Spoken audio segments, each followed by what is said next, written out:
What's up, guys? Max here, back with a brand new episode of the ScuttleButt Show. I hope you're all doing well out there. It is Thursday out here in Okinawa, Japan, which is awesome. I've been super busy working on the documentary film. We shot for it yesterday. We're shooting for it today, and we're shooting for it tomorrow, but we still have to get the ScuttleButt Show episodes in, especially because today I have a story that I'm so pumped about. Somebody sent me a link last night to something, and I was like, yes, thank you. I love when people send me links to stories to check out that they want to see me cover. If you guys have anything you want to send me, send it. I would love to see it. So what's up? What's up, Lane? What's up, Chris? What's up, Edward? Danger Zone, Gamer, Nuggets. God, is it Lane or Ian? I'm sorry. I feel like I just forgot again. Ian. What's up, Ian? So welcome everybody to the chat, and I hope you're ready for an exciting episode. First off, yesterday, like I said, yes, Drone Wars. Yes, Nuggets. Drone Wars is going down. It's not clickbait. That is a real deal thing. So like I said, yesterday somebody sent me a message saying, hey, have you seen this? And I was like, oh my gosh, I have not seen that. And that is what we're going to be talking about today. So I'm available at the ScuttleButt Show on Instagram, the ScuttleButt Show at gmail.com, Show Scuttlebutt on Twitter, which I don't really check, to be totally honest, and on Discord. So Nuggets popped into the Discord yesterday. So I want to say thank you for that. And I hope you guys are ready for an exciting show. Today, as far as if you're gamers out there, everybody, I'm going to try to jump on a game after the show ends for a little while, maybe a few rounds of Enlisted or Insurgency or something like that. But tomorrow, my plan, because we haven't done games in a while, and I'm busy all week with the documentary, is tomorrow to do games and Q&A. So I'll be playing Squad or something, and you guys can have a Q&A session with me. We can do Q&A Fridays, and we'll just chat that way. What do you guys think about that? What's up, Jacob, in the chat? What's up, Lane, Chris, Edward, Danger Zone, Gamer, Jacob, Nuggets, everybody? Welcome to the chat. It's so nice to have you guys here. I'm seeing stream lag. Now, I want to tell you guys something. So yesterday, I went back and listened back to the show, which I do. I usually tend to go back and listen to some of the stories, some of the conversation, and just see how we're doing. Veteran influencers, Chris in the house. What's up, Nick in the house? Drones possibilities are a terrifying thing to contemplate. We're going to talk all about it. It is kind of scary, to be totally honest. Andrew Walsh, what's up? Representing with the icon there. Justin, what's up? Everybody in the chat today. I love seeing the member badges. If you guys haven't had a chance to check out Patreon or memberships on the channel, they're right below the video here. Angry Contractor, hey, I want to join the Army Infantry, and I want to know where would I be deployed since U.S. is pulling out of Afghanistan. Great question. Yes, Jacob, I'm down. If you want to try to hop on Squad with me tomorrow, if anybody wants to hop on Squad with me tomorrow and try to get in the same server as me, of course, I'm super down with that. So that's a great question, Contractor. Got my first game PC late next week. That's great, Gamer. Awesome. That's awesome. So, Contractor, if you want to join the Army Infantry and want to know where you're going to deploy, I can't really answer that question about where you're going to deploy, because even if you did join during wartime, there's no guarantee of where you're going to deploy. I will say the chances of you deploying to anywhere and seeing any action right now as it stands are very, very low likelihood. But as I would always tell people, be careful what you wish for. Let's see, if you want to deploy for the Army, go ADA, you go Special Forces, you could go, by the time you would join the Army, go through training, AIT, I don't even know if there would be any conflicts going on. But like I said, be careful what you wish for. I think that's probably a good thing that we don't have anywhere to go fight for a minute, at least for, for a few years, hopefully. No war going on. Let's see. So pumped, Nugget says. So pumped. Yes, we do have quite the show today. So like I said, I went back and watched yesterday's show back and listened to some of the clips, and I noticed something. All the times where the stream dropped out, if you go back and rewatch old episodes, it just cuts that part out, which I thought was kind of cool that YouTube does. So anytime there was no stream going on, YouTube just cut that out and fast forward to the next spot. So if you go watch the replays, it's interesting to see how that goes. Andrew said 47% of the air defense artillery is deployed overseas. Yes, but to combat. So if you join the Army, there's a good chance you could get forward deployed to Japan, Germany, somewhere in Korea. You could go to some Pacific islands, but it's not likely that you're going to go fight in Iraq, fight in Afghanistan. Could Israel be a possibility since the conflict with Palestine? No, I don't think so. I highly doubt that.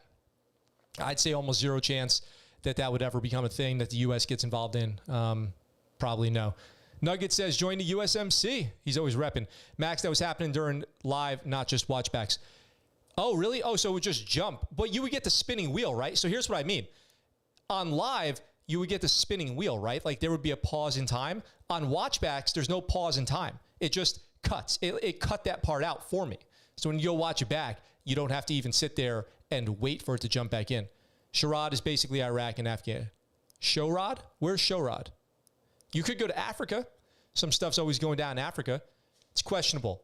I think that there's not a lot of infantry, experiencing combat right now. Syria, let's see. Syria is pretty much done. Libya, we're going to talk about Libya today. No spinning wheel. Oh, interesting. I got the wheel. Lucas, what's up? Welcome to the chat. I don't know how it is for everybody back home, but I'm doing this live right now. So if it freezes, then there's going to be some kind of pause where nothing's happening on the screen, right? Like something would be happening. It would just be my face frozen in an awkward position or black screen or whatever you guys get. But on the watchback, there's none of that. It just plays smooth all the way through. Short range air defense, CRAM. Oh, yeah. Shorad's not a place. Shorad is basically Iraq and Afghanistan. Oh, yeah. I thought you were saying Shorad was a place. When you were laughing at my Trump server joke, it cut out and just went to the next sentence. Oh, interesting. Oh, probably because there's a buffer. I wonder if it takes the buffer into account, and if there's a buffer time, it just fast forwards to the next time it's detected I was saying something. I don't know. Who knows? I don't know how that stuff works. We do have a full show today. We've got some stuff from the government. We've got some stuff from the Army. Some crime is going on. I have to be, I don't want to say that I'm the greatest YouTube commentator that exists, but every time I talk about something, it ends up being right. So you guys make the call. You guys let me know if I'm speaking truth up here, speaking facts or not. But let's get right over into the first story, which is not the one I'm talking about. That's out of the Army. Let's talk about the first story over here. I am not one to support the idea that the U.S. military is extremist, racist, or in some other way a threat to peace and democracy at home and abroad. But when that conversation comes up, the biggest threat that I think does exist is when senior leadership espouses conspiracy theories. Okay? So here we go. Pentagon shrugs after Michael Flynn apparently calls for a military coup. It's up to senior leadership to calm people and be reasonable, but that's not what happened here. And we all know Michael Flynn's been in and out of trouble. President Trump pardoned him for, lying under oath or perjury, I think it was. So let's just talk about the article here, and I'll reference back to some other stories we covered in the past. It does not appear that retired Army Lieutenant General Michael Flynn will face a few good men style confrontation. Task and purpose article here. Courtroom for apparently advocating the overthrow of the United States government. Flynn briefly served as former President Donald Trump's national security advisor, recently appeared to suggest that the U.S. military should launch a coup against America's civilian leaders, just as Myanmar's armed forces have done. So a little background on Myanmar here from the article. Myanmar's military arrested the country's democratically elected civilian leader, Aung San Suu Kyi, in February as part of a coup. Suu Kyi had been reelected by a large margin at the polls, but military leaders alleged the elections were tainted by voter fraud. Sound familiar?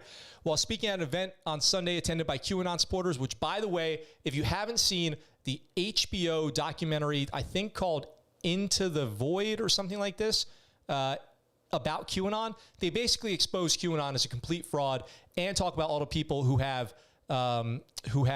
been, have woken up to the idea that QAnon is just some crazy dude living in Japan, putting a bunch of stuff online and manipulating people. So I strongly encourage you guys to watch that if you haven't already. It is pretty rough for QAnon. If you are interested in QAnon, that documentary, I think it's called Into the Void or something like that. Drop it in the chat if you know what it is. Then let me know. So they're talking about Myanmar, and here's what happened. While speaking at an event on Sunday attended by QAnon supporters, Flynn was asked by a man claiming to be a Marine why the political situation in Myanmar can't happen here. Hey, so it goes something like this. Hey, General Flynn, what's stopping a coup from happening in the United States? And General Flynn says, no reason. I mean, it should happen here. What? Said Flynn, whom Trump pardoned in November for perjury. He said, no reason. That's right. No reason. Here's a clip right here. Let's see if this will play. I'm a simple Marine. I want to know why what happened in Myanmar can't happen here.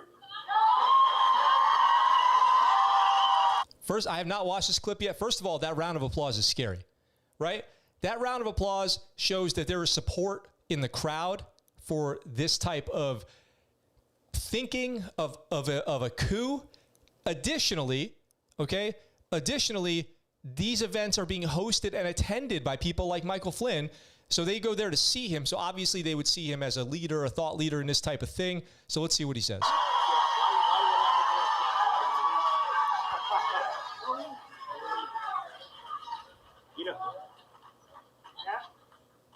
No reason. I mean, it should happen here. No reason. That's right. One more. It should happen here, he says. By the way, that's from magainfo.tv, which I've never heard of, but it must be a popular online website. So that is definitely not great messaging, in my opinion. I wouldn't go out there and do that. The greatest threat that I think that comes from the military is not individual troops who might have ties to this type of thinking or whatever, but it's the idea that generals and admirals have gone out there, including we covered that general who said that there was a raid on the servers in Germany by special forces. And when we covered that aircraft crash in Egypt, that was related to this. It was the stealing back the votes held in the servers overseas. And let me pop back over here. When people with that kind of credibility speak those types of, speak those messages, it's going to inspire a lot of people to believe it. And that's probably the scariest threat that I see. It's not like the E2s, E3s trying to join the military who are getting their social media screen right now. It's when generals and admirals start saying stuff like this. It's crazy. Let me catch up on the chat. Let's see. Pentagon, well, this is a thing now. Wonder if they'll throw to UCMJ at him and his retirement. Yes, the article did mention that, Justin. Will the UCMJ, because he's a retired flag officer, so you're basically never really retired, so I am curious if they will try to do something like that. A coup is laughable only because you would need to convince a lot of troops to buy in. It is. It's quite crazy. Raj, checking in. You guys seen the news of the U.S. spying on his allies? Not sure exactly which news you're talking about, but I did see somebody commented that happens all the time, and it does happen all the time. And they spy on us. Let's see. Yeah, they must have just started doing that. Coup, well, that deserves the harshest form of U.S. government punishment, a demotion with full pay. A demolition. It's like he combined Miramar and Myanmar.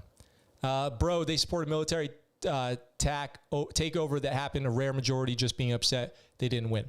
Walsh, I doubt they are listening in on Biden's phone calls. That is not super legit. Could be a great threat to national security. If that's not great, the opposite of super legit. That's not great. Yeah, it is the opposite of super legit. The general who can't even pronounce the country's name probably can't find it on the map either. I will say, having met flag officers on just several occasions, I've always been impressed with their professionalism. High-ranking officers tend to take their job pretty seriously. If you ever find yourself in a conversation with an officer, they tend to be pretty knowledgeable and pretty serious about their job and their responsibility as an officer. So I haven't met too many lazy or dumb officers. I'll just say that. You should react to Joe Biden saying what the biggest threat to America is. Which occasion? I've seen that on many occasions. And I've seen some of his advisors say that the greatest threat to the military is white people. One of his advisors said the greatest threat to the military is white people in the military. And it was something like that, something along those lines, something that inflammatory, that out of control and just hyperbole. It was crazy. And we covered that story yesterday about BLM saying that the United States has a military problem. I'm all for critiquing the military, by the way. I critique it pretty regularly. I think there's major, massive flaws with the military, including fraud, waste, and abuse, contracting in that sense, what we spend on things, our involvement overseas where we don't need to be for how long we need to be there, politicians using troops as pawns for their political gain, not taking care of people on the ground. So many examples of people on the ground being screwed over by politics, countless. So do you think my mom would be more convinced to allow me to enlist since nothing is really going on? I don't know. Are you an adult? How important is it for your parents to be supportive? All kinds of crazy, interesting things were going on around before and after the transition. Yes, a lot of craziness. It's not good that those ideas are supported by generals and admirals. I think that's probably the scariest thing that I see going on is high-ranking leadership talking about how the government is fake. We even had that Alex Stovall story yesterday, if he's running for Congress, and he said Biden's not a legitimate president, all this crazy stuff.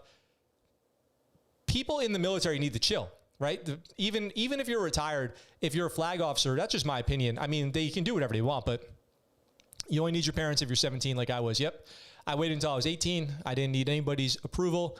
But if it's important to you that your parents approve, that's just important for your relationship with them, then I understand that, I guess. What was I saying? Yeah, so, if you're retired, you can do whatever you want, but is it the right thing to do to talk like that if you're not certain? You're going off of what you read online on forums and stuff, and you're out there talking about this craziness. You're hearing rumors from other people, and you're going out and spreading these things, and people are basing their life decisions on this stuff. Like there are citizens out there listening to Michael Flynn at that thing. They're cheering. What are they doing? They're going home expecting a takeover. That's not very responsible. That's not very good. That is not the way. Not super legit. You know what else isn't super legit? This next story. So this gentleman right here, Fort Hood soldier arrested in death of toddler in Arizona. A Fort Hood soldier. Can you believe that there's problems at Fort Hood? Where's Emma at? Emma, you good? Emma, you doing okay? You can always reach me at the ScuttleButt Show if you're having a hard time. A Fort Hood soldier was arrested at the Army base in Texas on charges of murder and child abuse in Tempe, Arizona, where local law enforcement said his actions led to the death of his girlfriend's 13-month-old child in January 2019. Fort Hood law enforcement arrested PFC Kyrie Amar Patton. He's 21 years old on May 25th without incident. So basically what happened here was he is getting charged with the death of this child via child abuse after he was watching the child who was not his. It was his girlfriend's child. He was watching the kid. The kid got hurt. They called the police and ambulance. He said the child was hit when he accidentally had a stereo drop on him. You know how kids can play around on furniture. Furniture is a big, I'm not a parent, but I've seen specials, okay? So I'm an expert, right? On how dangerous furniture is to babies. Like furniture that can fall off of walls, furniture that can, tip over, sharp edges, things like that, crush kids. So he said that a stereo fell off of a shelf and hit this kid in the head. When the officials got the child, the injuries were more consistent with abuse. So this had happened about 2 years ago, almost 2 years ago, or a little over. So Patton initially told the staff at the urgent care facility that he was the child's stepfather, but he was not. He was just watching the kid. He was alone with the child while his girlfriend was at work, and the toddler had hit his or her head on the stereo. The child has not been identified. The attending doctor told police that the injuries did not match Patton's account because they were not consistent with an accidental injury. The toddler was pronounced dead at the hospital. Tempe detectives said Fort Hood criminal investigators had been coordinating with them since Patton's arrest, and this has been referred to the Maricopa County attorney on November 12, 2020, when he obviously said the felony warrant was issued, and he was just arrested. So that's a tragedy. And I always wonder what happened, Did he go in there and beat the crap out of this kid? Was it an accident? Was it a moment of kids screaming and he lost his temper? Is this really a bad guy, or is this just a bad moment that ended in tragedy? Could it have been an accident? So they're charging him with abuse that led to the death of the child. To answer that question from Nuggets, let's see. If I was watching someone else military live stream, sorry, Max. Oh, Ed, what's up? You can watch anybody you want. People doing research, all those radicals, man. You can't get your life's opinions on things from forums on the internet. You'll probably end up with some false ideas, some false idols, so to speak. Let's see. How did it happen? Were you in the Navy at Justin? Justin can answer that question. Child abuse, the worst crime against humanity. Always watch kids like a hawk. Get security cameras. So he's on there. The trauma he must feel if it wasn't an accident. So if it was an accident, that's horrible. But, once you try to cover something up, you're going to look a lot more guilty you're going to look as guilty as possible, I guess. If you try to cover something up and then you get caught for it, or, you get arrested for it, now you have to prove your innocence, and your story changes and it proves that you did try to hide something, you're going to look at the most guilty possible, So it's sometimes, I wonder this when you see this on, when you hear about stories like this, you see this in a movie or something like that. A lot of times there's a more minor offense that's occurred, and that spirals into this huge problem because you try to cover it up. And you can never cover stuff up, okay? You can never cover stuff up. And our next story, because the truth's always going to come out after some amount of time. The truth's always going to come out. Our next story from a gentleman who didn't have a chance to cover something up. Here's another not super legit story. Japanese police. I hate when these stories come out of Japan. This one's out of mainland. Japanese police recommend U.S. sailor be charged with negligent driving resulting in death and injury. So, this one's kind of a bummer. This one sucks too, because I have very little sympathy for DUI and distracted driving, okay? If you cause a DUI crash or distracted driving crash, you're not going to feel a lot of sympathy. You're not going to get a lot of love from me. But this article doesn't necessarily tell me the deal. So, Ridge Hamamin Alconis, the coolest name ever, then a junior grade lieutenant, works aboard the guided missile destroyer USS Fitzgerald in the Timor Sea, July 9th, which is my birthday, by the way. So you can see, if you're watching on YouTube, we got a picture of the guy right here. It looks like a young dude, a junior officer working in the combat control center or wherever he's at, wherever the guided missile system is in there, probably CDC. So Japanese police have recommended a U.S. sailor assigned to Yokosuka Naval Base be charged with negligent driving resulting in death and injury following an accident Saturday that took the life of an elderly woman and injured 2 people. The only thing is, what's up, the reviewist? Hello, I just subbed. Dude, thanks for subbing. Welcome to the chat. That's awesome. Welcome. There's also a members section right below this video. If you guys want to check that out, you can become members. So I don't know what negligent driving means out here. Like, terms I'm more familiar with are distracted driving. We've got drinking and driving. We've got reckless driving, reckless endangerment. I'm not exactly sure in Japan what negligent driving is, but this guy, Lieutenant Ridge Hanaman Alconis, he's 33 years old, arrested at 2:40 p.m., so a Saturday afternoon. Is there a chance he was drinking on a Saturday afternoon? I guess. Saturday after police said he crashed his car into vehicles and pedestrians in Fuji Nomiya City in Shizuoka Prefecture. That's about 2 hours from the naval base. I'm glad you're here too, reviewist. And Nick in the house, Japanese criminal justice system will eat you up. Guilty until proven innocent. Well, you know, in Japan, if you're military, we do have SOFA status out here. So you do have to work with the local authorities to see if you're going to be charged in criminal court in Japan. Now, his accident here resulted in fatalities, so he probably will. I mean, there's a really good chance that he will. Now, one interesting thing here that I learned, this is from what I'm about to tell you, is from the driver course, the driver's license course that we took when we got out here to Okinawa. You read the manual, you go to the class, you take your driver's license test. If you pass the test, you get your Japanese SOFA driver's license, as long as you have a good, valid United States driver's license. Here's the deal. It's actually in there that if you are in an accident in Japan and it results in a fatality, you should give the victim's family $5,000. I mean, it's just like, I don't quite understand it. Like, it's just expected that you'll give them $5,000. If it's like a serious injury, it's like $3,000, something like that. I don't quite get it, but that's a real thing. That's a thing that we learned out here. I can find that manual and show you guys. You're supposed to give the family $5,000. And I'm like, okay, shouldn't you go through the process of figuring out fault or, I mean, it's a horrible situation all around, but any accident, you're just supposed to give the victim's family $5,000. I mean, I guess it's a nice gesture. Like, you're sorry that it happened. There's a lot of weird stuff like that. Like in Japan, if you're SOFA, here's another thing before we get into the details of this story.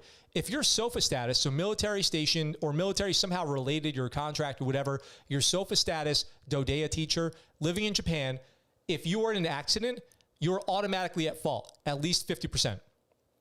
If you're sitting at a traffic light, stopped, and you get rammed from behind by somebody who's texting on their phone, you're 50% responsible for that accident, just because you're SOFA. So that's another questionable thing. So police allege Alconis drove into a restaurant parking lot in the city's Yamamiya district around 1 p.m. and struck 5 vacant vehicles and 3 pedestrians. So that's a massive accident. Like, that is, you're speeding, you do not hit the brakes, and you run into 5 cars and 3 people. Alcona, since April, has served as weapons officer aboard the destroyer USS Benfold. One of the pedestrians, an 85-year-old woman, died that afternoon in a nearby hospital. Also hospitalized were a man, 54, and with serious injuries, and a woman, 53, with minor injuries. Alconis was not injured, of course. Unbelievable. So he runs into 3 people, kills an 85-year-old woman. This is why, I don't know if I've ever talked about this. Like, I have borderline road rage, and it's not like road rage, like I want to attack the person next to me, but I want to look in the eye every person that I see texting and driving and call them an idiot. I want to be face to face with them, and I just want to look at them and say, you, sir or ma'am, are an idiot. You should not be texting and driving. You're a psychopath. You're going to kill somebody. And then when I hear a story like this, I'm like, damn, if he was texting, if he was doing something, whatever negligent driving means, and he kills somebody, I would hope he gets the worst punishment, the maximum punishment. Police upgraded the charges they recommended against Alconis following the woman's death and sent the case to prosecutors on Monday, a Fujinomiya police spokesman said Tuesday. A spokesman for the Shizuoka District Public Prosecutor's Office in Numazu confirmed that the case was referred to them and that Alconis remained in custody. Prosecutors, not police, decide formal charges under Japan's criminal justice system.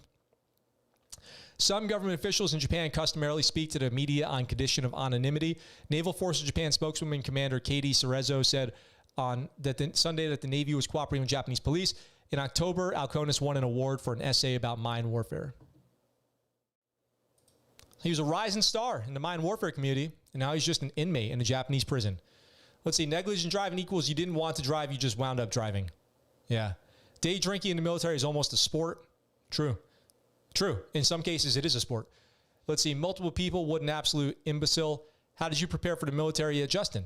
Good question. I'd like to see how Justin answers it. Let's see. Law wrote in the 1950s when $5,000 would get you a house. Is that true, Nick? Oh, not fact, but probably. So, yeah, I guess I'm just listening to something I don't know anything about, but I'll stay because it seems like a nice community. Oh, thanks, Rios.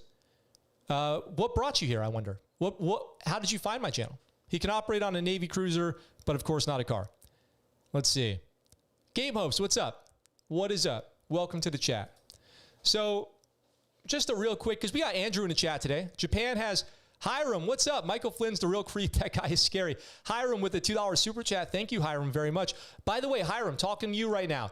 Email me on Patreon your shirt size and address you want it sent to. I got to send you out your shirt. So please hit me up with your shirt details.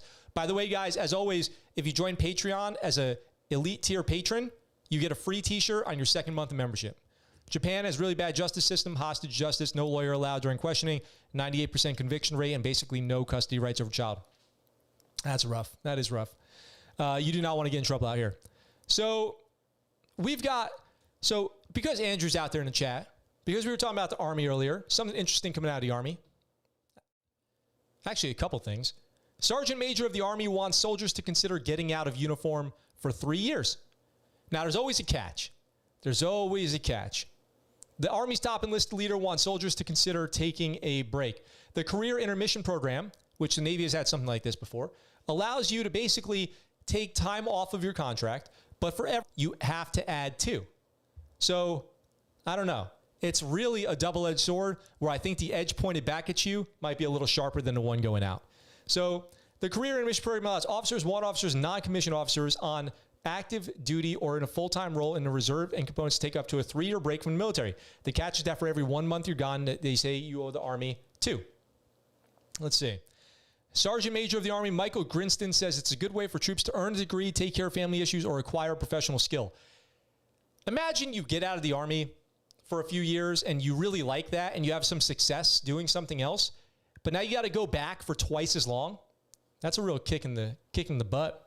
The program started as a trial in 2014, allowed only a limited number of soldiers to participate. It became permanent in May, so that's a long trial period, without a clear limit on how many troops can use it.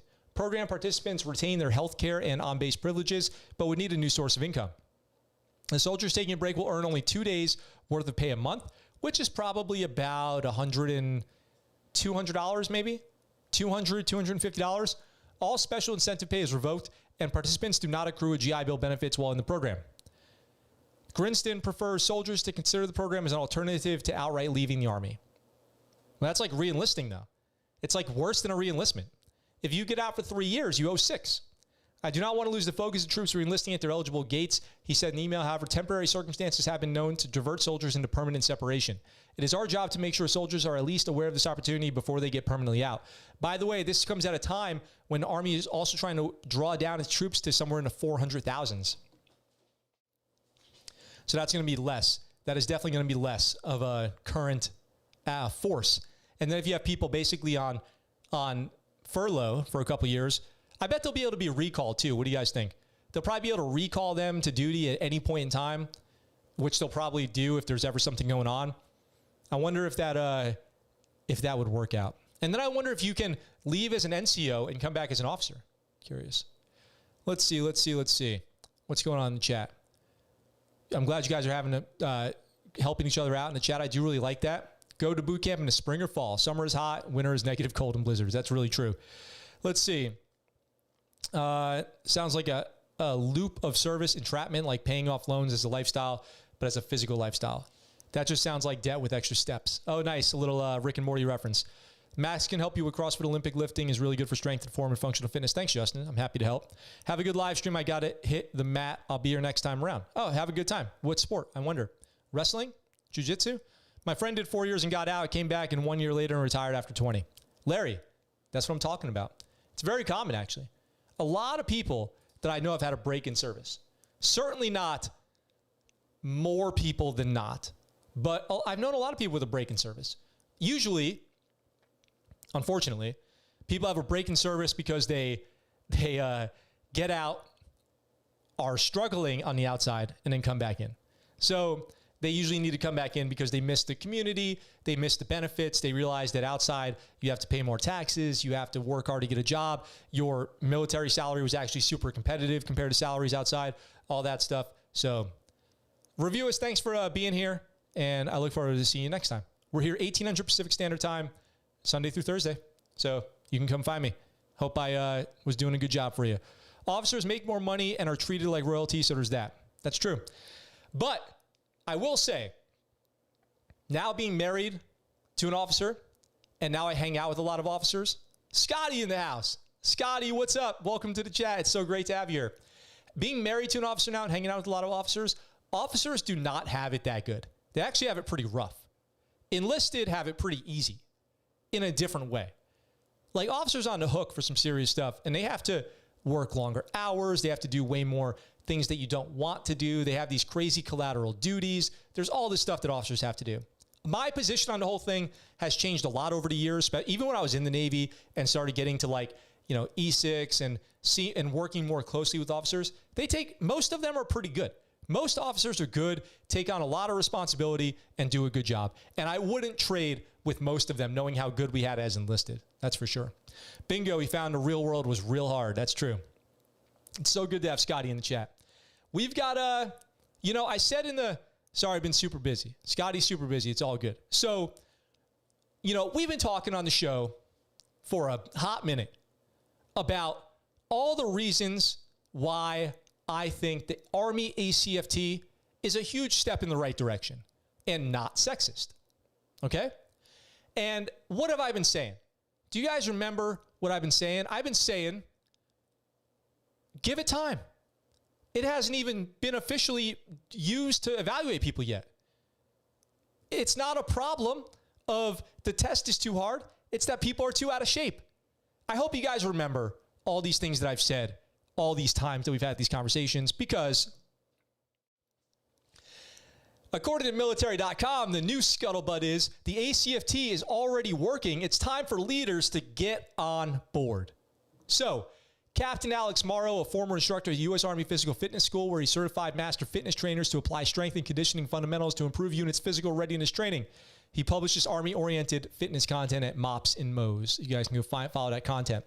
So, the ACFT, already improving lethality and readiness in the service. While there are valid discussions about what's happening with failure rates, logistical challenges, and promotion policies, we should not overlook the significant improvements in the Army's fitness culture that have already taken place. That's what I'm talking about.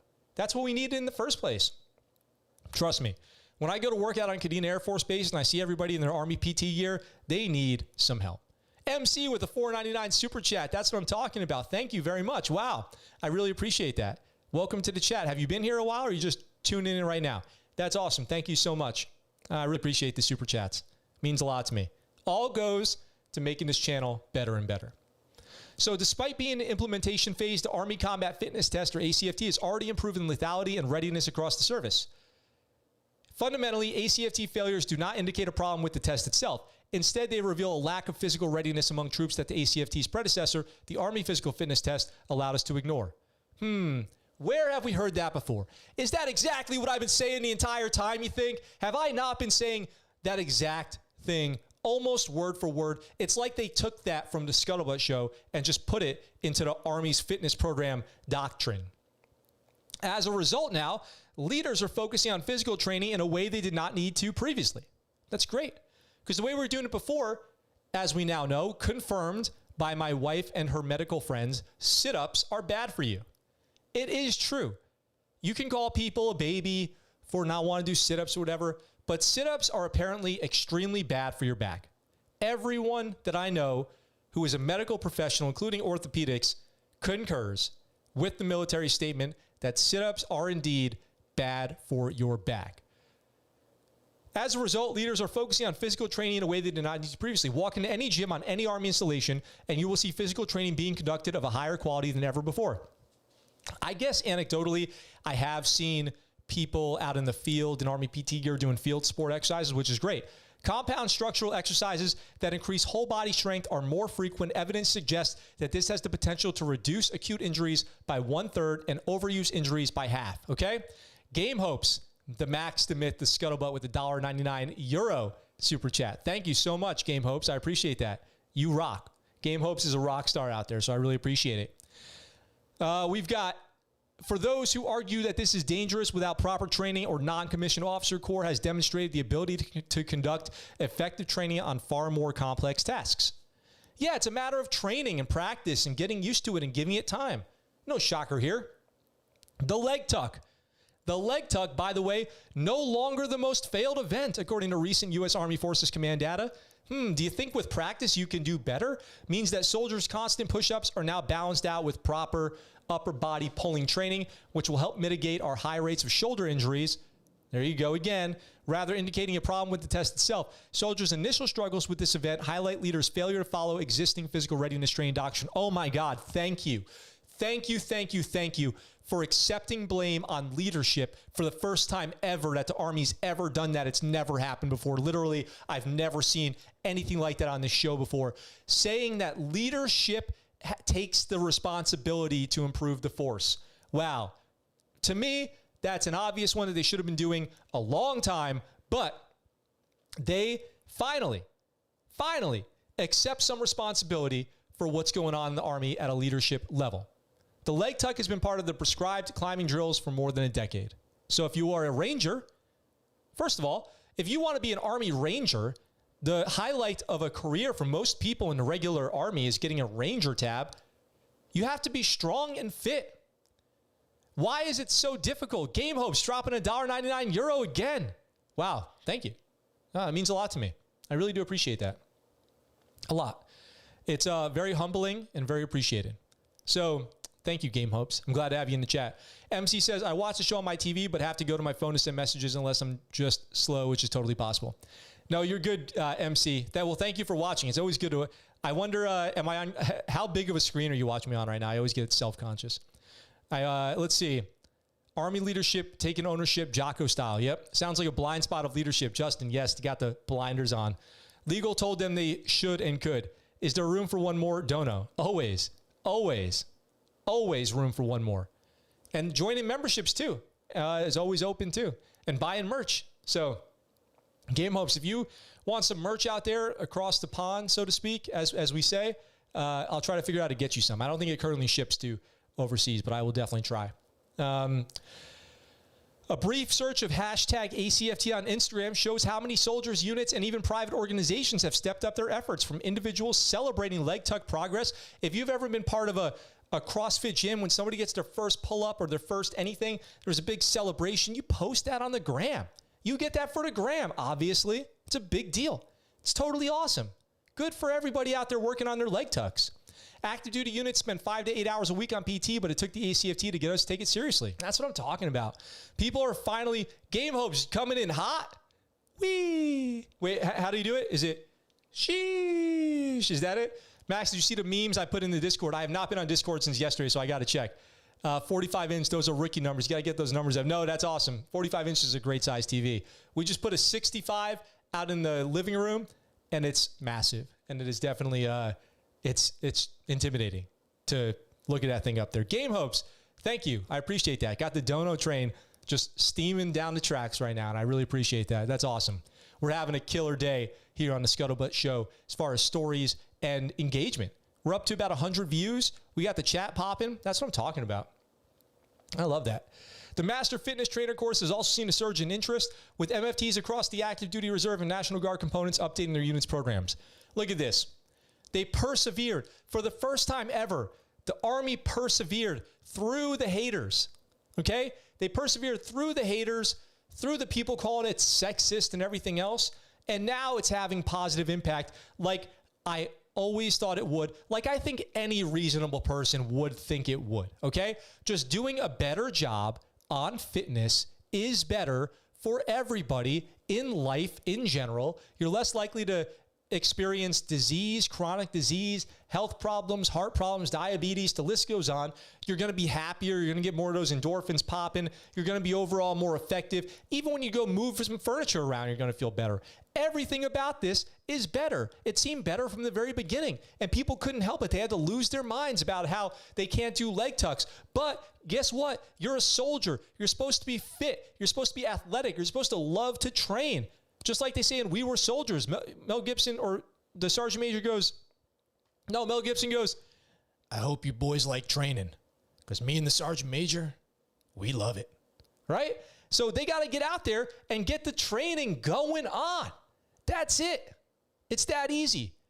Overuse injuries are down. Fitness scores are up. Social media engagement is up. Soldiers are doing better. They're out there training in the field. They're doing a good job. Everything's on the rise. Everything's better. Things just keep getting better. I promise I'll stop singing for today. Let's see. Seeing people do their first pull-ups or new workout is like seeing a baby taking their first steps. True. Got my eye on a 70-inch from Costco. Nice. Send it my way, Larry. I'll work on my first pull-up and wait for the TV as a celebratory gift. There you go. That's how we really support each other in the chat. Sexist, racist, no army is the fittest. Army is the fittest. That's great. It's just getting better. Just waiting for the price to go down. Where can I get a tee? Do you ship to the UK? I heard you mention your website, but I wasn't sure if you ship to the UK. Let me see if I can ship to the UK, Game Hopes, and I'll talk to you off stream about it. As Paulie Shore said, be all that you can be in the Army. The Army is back in business. I have a projector. Nice. Turns things around and redeems itself from its Army ad. You know, that Army ad was far from the worst thing going on in the Army. Like I said, that whole Army ad thing was a diversion from the real problem, which is all of the problems in the Army, right? Like we talked, Sergeant Major who was sexually assaulting kids for 10 years. Yeah, on yesterday's show, unreal. Absolutely unreal. By the way, about yesterday, before we get into the craziest story, drone wars are happening, okay? Man versus machine. It's already happening. And we're going to talk about that in a second.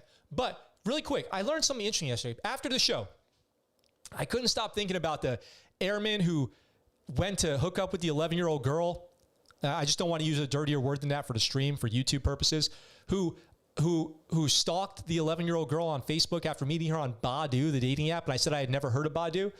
Apparently, worldwide, Badoo has the most people on it of any dating app. I did not know that. I looked it up yesterday. Apparently, Badoo is a dating app that has a lot of people on it. It makes you answer some personality questions before you go on it. This is from a YouTube video I watched that I got this information, and tries to match you up with people with similar personalities through their Match.com style algorithm. But let's get into it, okay? I've been telling you guys to go check out 2034. Great book. Go check out 2034. We still got to review May's book, actually, Rising Above. But that book talks a lot about what a future war would look like. And there's been a debate going on about whether or not, and I've talked about this on the show before, and I said the U.S. military will never release kill control to a machine. That's what I said. The U.S. military will never release kill control to a machine because they would never trust a machine to pull the trigger, preventing CivCAS, CDE considerations, making the best tactical decision, all of that. They're going to want a person behind the trigger. But I guess everybody doesn't play by those rules. For the first time, drones autonomously attacked humans. This is a turning point. And I agree. I mean, I can't believe, to come to find out, somebody sent me this article last night from Popular Mechanics, texted it to me, that drones have already autonomously killed people on their own with no person behind the wheel. The world's first recorded case of an autonomous drone attacking humans took place in March of 2020, over a year ago, according to a United Nations security report detailing the ongoing second Libyan civil war. Libyan forces used the Turkish-made drones to hunt down and jam retreating enemy forces, preventing them from using their own drones. The field report describes how the Haftar-affiliated forces, the HAF, loyal to Libyan Field Marshal Khalifa Haftar, came under attack by drones from the rival government of the National Accord Forces, the GNA. After a successful drive against HAF, GNA launched drone attacks to press its advantage. From the report here, quoting, logistics convoys and retreating HAF were subsequently hunted down and remotely engaged by the unmanned combat aerial vehicles or the lethal autonomous weapon systems such as the STM Kargu-2 above and other loitering munitions. The lethal autonomous weapon systems were programmed to attack targets without requiring data connectivity between the operator and the munition. In effect, a true fire, forget, and find capability. Game Hopes, 99-cent super chat with a cheeseburger. Let's go. A human still programmed a grid and told each of those drones to go to that location, look for humans, and explode. A human still did the act. But, question. They could program a pretty big grid. So, what is stopping 1,000 of these things from taking out 1,000 enemy troops? Or 1,000 of them from taking out one enemy troop? Because the whole thing with a drone weapon would be overwhelming in numbers, not in power. If you could have, this is addressed in 2034, okay, in the book 2034, this is addressed really well. It wouldn't take one nuclear drone to impact the battlefield. But 10,000 grenades flying at you, it's going to mess you up. That's going to be tough to stop. Any anti-drone weapon that would deploy with ground units is going to have a hard time taking down 10,000 grenades flying through the sky, with agility. A report says Turkey supplied the drones to Libyan forces, which is a violation of the UN arms embargo slapped on combatants in the conflict. The Kargu-2 Hawk from Turkish defense contractor STM is a quadcopter drone designed to carry a weapons payload. STM's marketing video below explicitly describes Kargu-2 as being capable of an autonomous attack. So let's watch this video really quick and see what they say about it. Gamer with Guns, $2 super chat. Thank you. Cool. Very cool. Super legit. A tower built on a mountain peak. A Kargu. Autonomous rotary wing attack drone.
Okay, so that was crazy. Now, when that thing went terminal and attacked that vehicle and then pile load right at the people out there, you could feel the lethality of that thing for sure. Let me catch up on the chat really quick. A human still programmed it. Let's see. The Scuttleburger, nice. Reminds me of the Omeletto short with deadly ID drones. I love Omeletto. A robot can't tell itself to do these things, only a human, at least for now. More and more donos. Yes, that's what I'm talking about. I love that. Thank you. I really appreciate the support so much. Would you rather have a testicle the size of a watermelon or 10,000 marble sized? A watermelon. 10,000 marbles would be way worse. Super legit. Starboard D thought question. 10K any day, Justin? Let's see. I would take the watermelon, I think. I read about this topic a while back. They were talking about classifying these as WMDs. Drones making me scared. The new Luftwaffe dive bomber of the modern day Flying Claymore. Flying Claymore is right. So let me say, these are not new. It's just like a gun. I have yelled and yelled my pistol, but it has never gone off unless I made it. Scotty's at home yelling at his guns. But I get that. Game Hopes, $1.99 Euro Super Chat. Clone Wars 2. That was a Star Wars reference. Nice. Damn, Game Hopes coming in the clutch today. I'm honored. Humbled and honored. It's just like a gun. I've yelled and yelled. That's not my safety. This is my safety. Pulse trigger, finger at eye level. Game Hopes, thank you. I really appreciate the support today. That's big support, and I appreciate that. Super legit. That is, I got to give Game Hopes the super legit seal of approval there. Got to do it. So let me say, these are not new. Okay, these kamikaze drones are not new. They exist, right? And we have seeking missiles. We have all this stuff. Here's the difference. The idea that you could give it a mission and not have link with it, not monitor the video, not monitor what it's targeting, that's the difference here. And this was always a question of ethics. Okay, so this was always a question of would this be ethical to send robots after people? Robots who may or may not be able to effectively distinguish between a combatant and a civilian, a civilian target versus a military target, right? What type of vehicle it is, all this stuff. These things could crash and leave their basically UXO, unexploded ordnance, laying everywhere. There's all kinds of considerations. When you take people out of the equation, it becomes this ethical conversation of should we do it? Not could we, should we? And Libya answered that question because they did it. Now it doesn't matter if we should or shouldn't because they're doing it. And if they keep doing it or it inspires other people to do the same thing, like, oh, we're doing this now? We didn't have to be the first? Okay, cool, got it. We could send 50,000 of these, better ones, bigger payloads, because you could scale this thing up. I do remember your Instagram name, Game Hopes. I do. You could scale this up to any payload, and you could put a better camera, a faster plane, something fixed wing, right? Rotary wing, fixed wing, whatever you want, and send anything after anybody. So you could just take all the people out of the conflict and just send robots in. You could do ground robots. You could do like in Black Mirror. You could have those dog things, like the ones they're making on at DARPA, Boston Dynamics, and just put weapons on those, machine guns, put the same sensor tech, whatever. It's curious to see what the weaknesses are of these things. Like how easy would they be to take down? I wonder. So Nick says, no, it's not ethical. You could overthrow a small country with your amount of drones, Nugget says. Depends who the target is, Larry says. Let's see. Drone's about to go. Any target is a target. Any CrossFit tips? Just start. Just look up a gym in your area and that has good reviews and just go and just start. And start slow. It's the only tip I got. Let's see. Bigger the payload, the better. What does Geneva Convention say about autonomous drones or weapons? That's a good question. I don't actually know the answer exactly, but I do know that the Geneva Convention outlaws, because we talked about this with the 6 days in Fallujah and the white phosphorus. Geneva Convention outlaws any weapons that cause unnecessary suffering. Pretty easy. I show you when you come home. Got it. So here's the thing though, Justin, to your comment, is that the countries that we have to worry about are the ones that don't care what the Geneva Convention says, right? Because I'm pretty sure the governments in Libya that are fighting each other don't care what the Geneva Convention says. Next will be the Yaka arrow from Guardians of the Galaxy. Well, that'd be sick. I would take one of those. So we have to worry about the people out there who are going to do this stuff not really caring at all if it's ethical or legal or not. Nick, new to the channel, content is great. Oh, thanks, Nick. Wow, second person today jumping into the chat when just, I don't know, how did you find me? Like YouTube discovery? That's awesome. Welcome. I'm glad you're here. Welcome to the channel. Super happy to have you. Planet Fitness, $10 a month. I know what they say, Scotty says. We'll have to get into that in a whole nother conversation because today's episode is about to wrap up in a couple minutes. So we can try to figure out a whole nother episode on what's legal, not legal, but it's definitely questionable in every possible way, right? Even if the things work great and you could show them a picture of somebody and they could use Face ID to find that person and they won't attack unless that person is matching the picture, it's still questionable. I mean, do we really want robots out there on their own doing the find, fix, and finish mission? I would say maybe. I would say, are you ready? I'm asking you in the chat. Tell me tomorrow when we go on live. Are you ready to take on robots yourself? Alexander says, just want to say, just found your channel a few weeks back. Keep up the good work. Good stuff. Oh, thanks, Alexander. That's awesome. I'm so glad people are stopping by to say what's up. I really appreciate that. We're here live 5 days a week on normal weeks. So come check us out. Are you ready for the impending robot war? Would you want to fight a swarm of drones? If you would not, then maybe we shouldn't use them against somebody else. I don't know. Just a thought. But we'll talk more about that tomorrow. We'll follow up our About Yesterday tomorrow. We'll be all about the drone, the upcoming inevitable drone war that we're going to be facing soon in no time at all. With all that being said, I just want to remind you guys how great you are. You guys are awesome. I'm ready, Rax the 249. If I get a sweet Mech Warrior suit, that would be awesome, actually. That would be dope. Nick just subbed. Awesome. Chris, lunk alarm. Planet Fitness lunk alarm's going off. So with all that being said, I want to thank you guys for being the best audience on YouTube.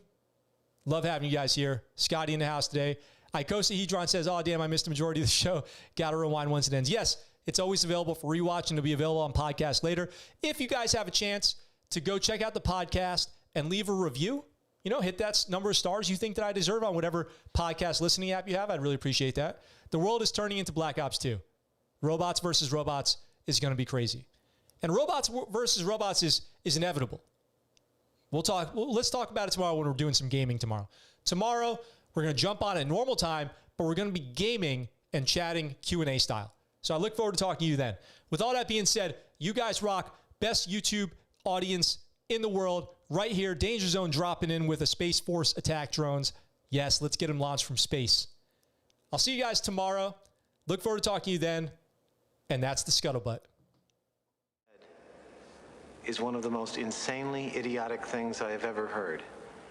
At no point in your rambling, incoherent response were you even close to anything that could be considered a rational thought. Everyone in this room is now dumber for having listened to it. I award you no points, and may God have mercy on your soul.